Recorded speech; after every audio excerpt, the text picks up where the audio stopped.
Assalamualaikum warahmatullahi wabarakatuh. Halo teman-teman, ya. Pada kesempatan kali ini saya akan mempresentasikan hasil kerja tugas saya, yaitu laporan dari mata kuliah studi kelayakan bisnis dengan bisnis kuliner Balcabe. Sebelum dimulai, saya memperkenalkan diri. Nama saya Miftuddin Akbar dengan NIM 23416261201418. Oke, langsung aja kita ke pembahasannya. Di sini ada latar belakang dari perusahaan Balcabe, yaitu ide Balcabe lahir dari kebutuhan masyarakat urban terhadap sambal bercita rasa khas Nusantara namun praktis dalam penggunaannya. Mengingat gaya hidup modern yang serba padat. Produk ini memanfaatkan bahan baku lokal seperti cabai, bawang, dan rempah-rempah untuk menghasilkan sambal kering yang higienis dan berkualitas tinggi. Dan sambal merupakan elemen-elemen penting dalam budaya kuliner Indonesia, menjadikannya peluang bisnis yang bernilai tinggi. Kehadiran Balcabe juga bertujuan untuk berkontribusi pada peningkatan ekonomi lokal, khususnya bagi petani dan pelaku UMKM. Nah, lalu dilanjut di sini ada perumusan masalah. Yang pertama, bagaimana sih menganalisis kelayakan usaha dari aspek teknis, pasar, dan keuangan untuk mendukung pengembangan bisnis sambal kering Balcabe ini. Lalu kedua, apa strategi terbaik untuk memasuki pasar dan menghadapi persaingan sambal kering di industri kuliner Indonesia yang terus berkembang. Yang ketiga, seberapa besar sih kebutuhan modal awal dan potensi keuntungan usaha yang dapat dihasilkan dalam jangka pendek hingga menengah. Lalu yang terakhir, bagaimana mengidentifikasi dampak sosial, lingkungan, dan strategi mitigasi yang diperlukan dan menjalankan bisnis Balcabe.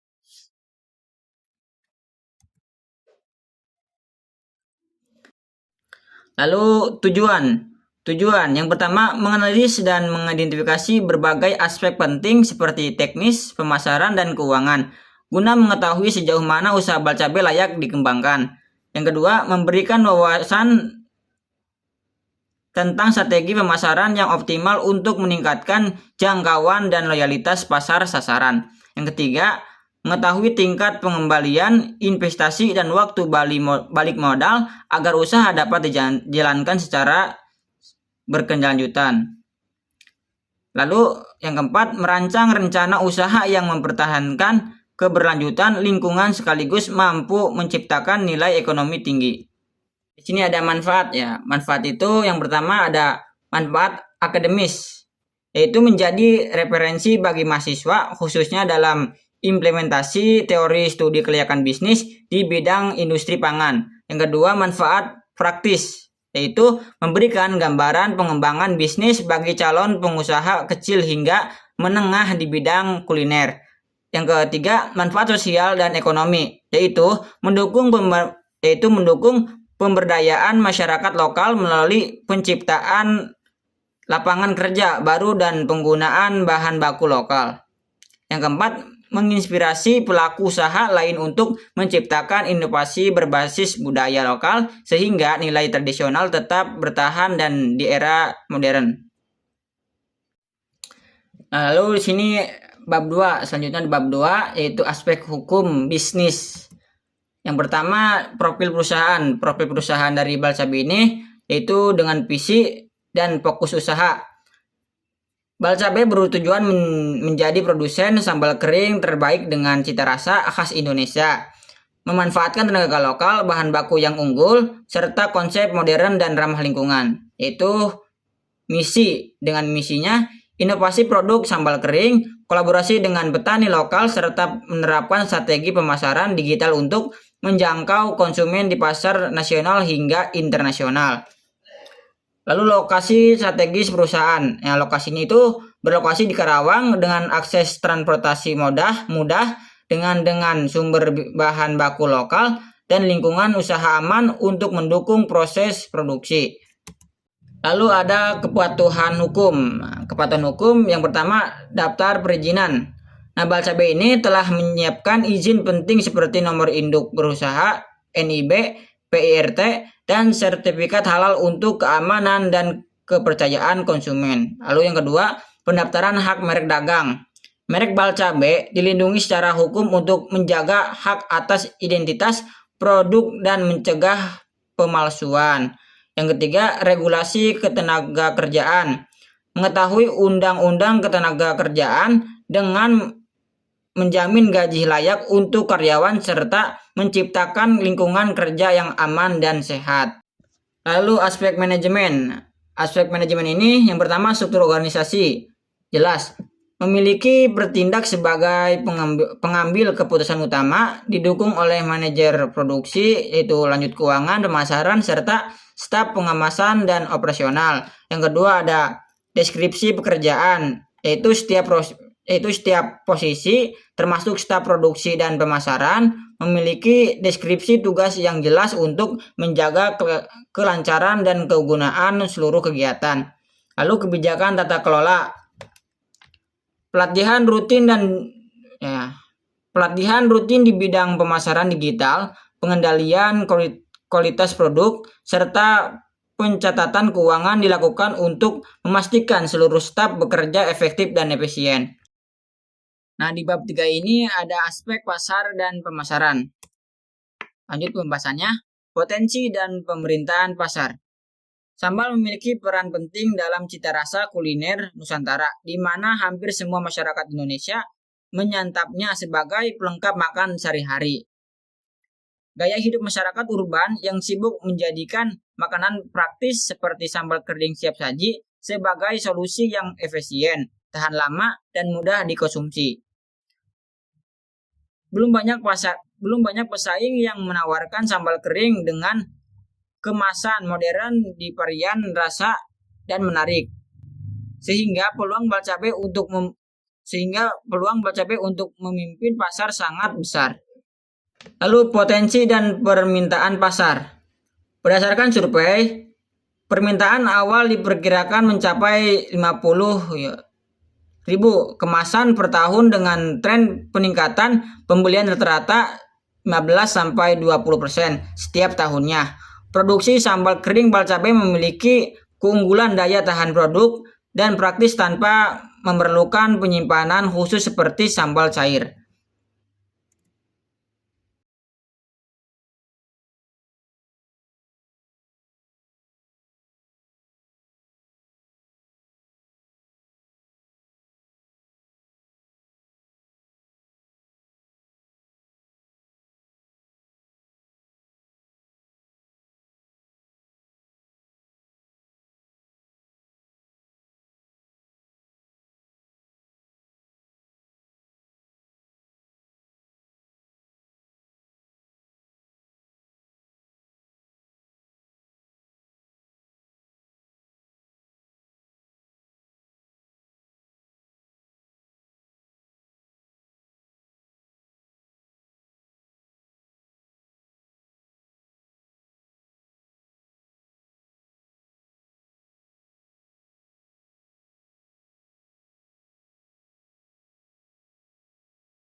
Yaitu di sini ada strategi bauran pemasaran. Yang pertama dengan produknya, sambal kering dalam berbagai varian seperti sambal teri pedas, sambal daun jeruk, dan sambal ebi dikemas dengan pouch modern, higienis, dan tahan hingga 6 bulan.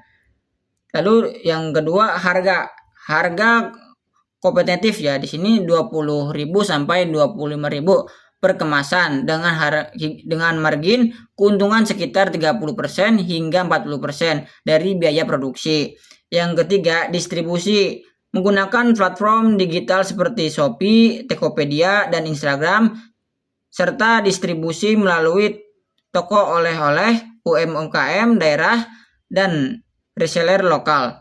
Yang keempat, promosinya diterapkan strategi digital marketing melalui media sosial, kampanye branding dengan food influencer, serta promosi langsung seperti tester produk di bazar kuliner. Lalu di sini ada analisis pemasaran di masa depan. Nah, produksi bal cabai ini, sambal kering, analisis masa depannya yaitu di spesifikasi produk, yaitu rencananya menambah varian rasa seperti sambal kecombrang dan sambal malah, serta mengembangkan ukuran kemasan berbeda untuk konsumen individu maupun perilaku usaha kuliner. Yang kedua, ekspansi digital, meningkatkan penjualan melalui optimasi di marketplace dan kampanye digital dengan tema bangga sambal lokal. Yang ketiga, kalau kolaborasi strategis, menjalin kerjasama dengan influencer kuliner dan pelaku UMKM makanan untuk meningkatkan penetrasi pasar. Yang keempat, pengembangan jaringan distribusi, target ekspansi ke wilayah seperti Bandung dan Jakarta pada tahun kedua, serta wacana membuka peluang eksplor ke Asia Tenggara di tahap berikutnya. Lalu lanjut ke bab 4, analisis lingkungan eksternal, PESTEL. Aspek ekonomi, potensi pasar sambal kering yang tinggi, yaitu dengan pertumbuhan ekonomi yang stabil di Indonesia, daya beli masyarakat terhadap produk praktis dan inovatif seperti bal cabai meningkat. Yang kedua, dukungan industri lokal, yaitu keberadaan petani lokal yang menyediakan bahan baku utama seperti cabai dan bawang merupakan faktor pendukung kuat yang menekan biaya produksi. 3, tantangan fluktuasi harga. Harga bahan baku seperti cabai sering tidak stabil. Bal cabai harus membuat kontrak langsung dengan petani untuk menjamin kelangsungan pasokan dengan harga yang wajar. Lanjut ke aspek sosial. Yang pertama, budaya makan pedas. Masyarakat Indonesia sangat akrab dengan sambal, menjadikannya kebutuhan pokok untuk makanan sehari-hari. Yang kedua, tren makan praktis. Mobilitas tinggi dan gaya hidup modern mendorong konsumen untuk memilih sambal kering siap saji yang efisien dan berkualitas. Yang ketiga, kepedulian terhadap produksi lokal. Konsumen mulai mendukung produk UMKM untuk meningkatkan perekonomian daerah dan memajukan kualitas produk lokal. Aspek teknologi ini, yang pertama, penggunaan alat modern. Alat seperti fryer otomatis dan mesin vakum slayer memastikan efisiensi produksi sambal kering dengan kualitas konsisten. Lalu pemasaran digital. Dengan memanfaatkan media sosial dan marketplace, bal cabai menjangkau pasar yang lebih luas secara efektif dan ekonomis. Yang ketiga, manajemen keuangan digital. Aplikasi sederhana seperti buku warung membantu pencatatan keuangan usaha agar lebih struktur. Lalu di sini ada aspek hukum. Yang pertama, kepatuhan perizinan, yaitu mengurus izin usaha seperti PIRT, halal, dan merek dagang di kontrak jenderal kekayaan intelektual. Lalu di sini ada aspek hukum. Aspek hukum ini yang pertama, kepatuhan perizinan.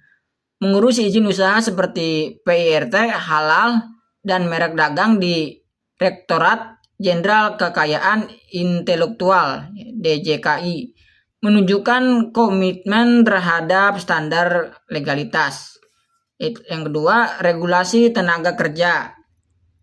Kepatuhan terhadap undang-undang ketenagakerjaan terkait gaji dan lingkungan kerja menjadi prioritas agar usaha tetap kredibel. Yang ketiga, dukungan pemerintah. Program seperti KUR dan Bangga Buatan Indonesia memfasilitasi pertumbuhan bisnis UMKM seperti bal cabai. Lanjut ke aspek lingkungan. Yang pertama, pengelolaan limbah. Bal cabai menerapkan sistem daur ulang limbah produksi. termasuk limbah minyak dan kemasan untuk menjaga kelestarian lingkungan. Yang kedua, kemasan ramah lingkungan. Kemasan expose digunakan agar ramah lingkungan dan dapat terurai. Yang ketiga, sumber bahan baku lokal. Dengan menggunakan bahan baku lokal seperti cabai dan rempah, usaha ini mendukung pelestarian produk dan keberlanjutan ekonomi desa-desa sekitar Karawang. Lanjut ke bab 5. Di bab 5 ini ada aspek teknis dan teknologi. Lokasi dan tata letak.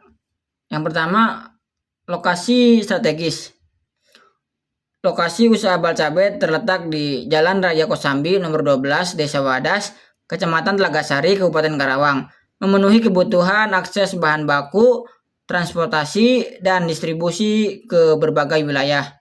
Yang kedua, efisiensi ruang produksi. Nah, tata letak difokuskan pada sistem alur satu arah, one way flow, melalui dari penerimaan bahan baku hingga pengemasan, memastikan proses produksi efisien dan higienis.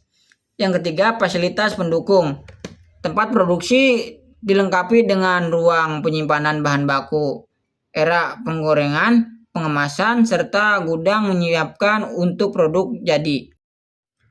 Di sini ada proses produksi. Yang pertama, tahap yang terstruktur. Alur produksi dimulai dari penerimaan bahan baku, lalu pencucian, pengolahan bahan bumbu, penggorengan, hingga pengemasan produk untuk memastikan kualitas konsisten. Yang kedua, ada penggunaan mesin modern. Proses produksi menggunakan fryer otomatis, mesin peniris minyak, dan vacuum slayer untuk menjaga tekstur kering dan kenikmatan produk. Lalu yang ketiga, kualitas terjaga. Prosedur good manufacturing practices sederhana diterapkan selama proses produksi dengan bahan segar dan tanpa bahan pengawet yang berkelebihan. Lalu sumber daya manusia. Yang pertama, tim berkompeten. Komposisi tim terdiri dari manajemen produksi, staf produksi, manajer pemasaran, manajer keuangan, serta kurir yang semuanya memiliki keahlian sesuai bidangnya. Yang kedua, pelatihan berkala. SDM menjalani pelatihan reguler pada aspek kebersihan pangan, pemasaran digital, dan manajemen keuangan untuk meningkatkan kompetensi dan produktivitas. Yang ketiga, tanggung jawab spesifik. Setiap jabatan memiliki berbagai tugas yang jelas, dari pengawasan hingga pelaksanaan langsung di proses produksi dan distribusi barang. Lalu di sini ada manajemen proyek. Tahap perencanaan tepat. Kegiatan usaha dimulai dari tahap persiapan awal seperti penyusunan rencana bisnis dan pengadaan sarana, hingga tahap evaluasi dan pengembangan produk baru.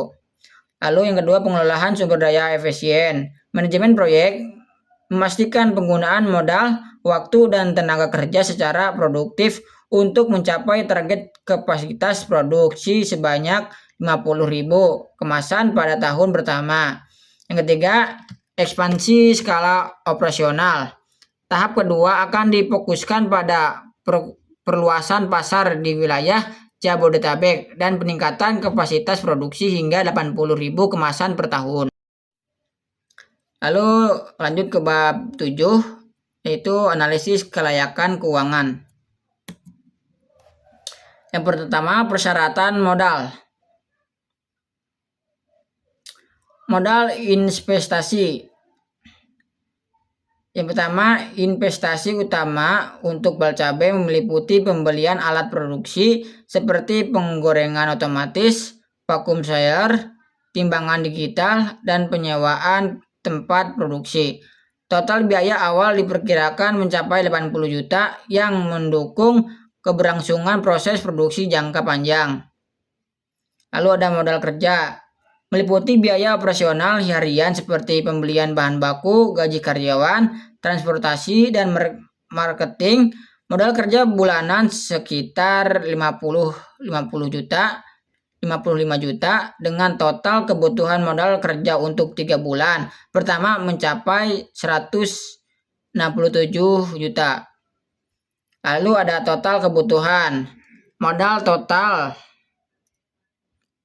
tahunan untuk melalui usaha mencakup ke kombinasi modal investasi dan modal kerja 3 bulan terutama, yaitu sebesar 248,35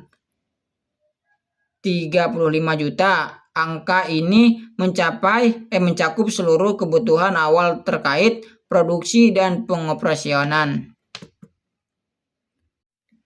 Lalu indikator kelayakan keuangan. Break-even point BEP.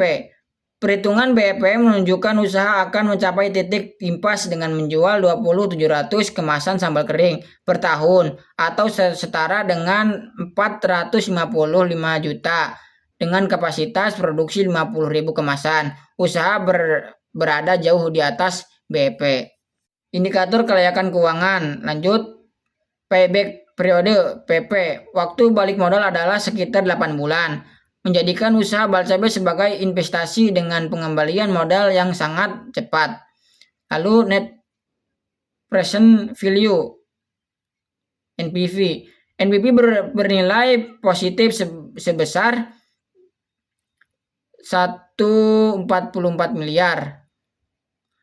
Mengidentifikasikan proyek memiliki kelayakan yang sangat tinggi dengan potensi keuntungan besar dalam jangka panjang. Lalu internal rate of return. Tingkat pengembalian internal mencapai 45%, jauh di atas standar tingkat diskon 10%, menjadikan usaha ini sangat menguntungkan. Lanjut, yang keempat, profitability index. Indeks profitabilitas sebesar 6,79 membuktikan bahwa setiap satu investasi dapat menghasilkan keuntungan bersih sebesar 6,79. Nah, yang terakhir ini kesimpulan. Di kesimpulan ini, yang pertama menyusun rangkuman penilaian kelayakan usaha, mengintegrasikan hasil evaluasi dari berbagai aspek seperti teknis, manajemen, keuangan, dan pemasaran untuk membuat analisis akhir yang menyeluruh. Yang kedua, menegaskan potensi keberhasilan usaha Balcabe. Berdasarkan hasil kajian usaha, ini memiliki prospek pengembangan yang baik didukung oleh kebutuhan konsumen yang tinggi akan produk kuliner praktis. Yang ketiga, merekomendasikan strategi pengembangan, memberikan panduan inovasi produk, pemasaran, dan ekspansi pasar untuk memastikan daya saing dan berkelanjutan bisnis di masa depan. Lanjut, di sini ada penyimpulan dampak sosial dan ekonomi, yaitu menilai kontribusi usaha terhadap peningkatan ekonomi masyarakat lokal, terutama dalam pemberdayaan petani dan penciptaan lapangan kerja. Lalu menguraikan langkah jangka panjang, menyiapkan rencana usaha untuk perbaikan dan ekspansi guna mencapai tujuan menjadi merek sambal kering unggul di tingkat nasional. Terima kasih, itu saja ya presentasi kali ini. Ya, banyak kurangnya dari saya, mohon maaf yang sebesar-besarnya. Saya tutup. Akhirul ada, wassalamualaikum warahmatullahi wabarakatuh. Terima kasih teman-teman. Jangan lupa komen dan like, subscribe.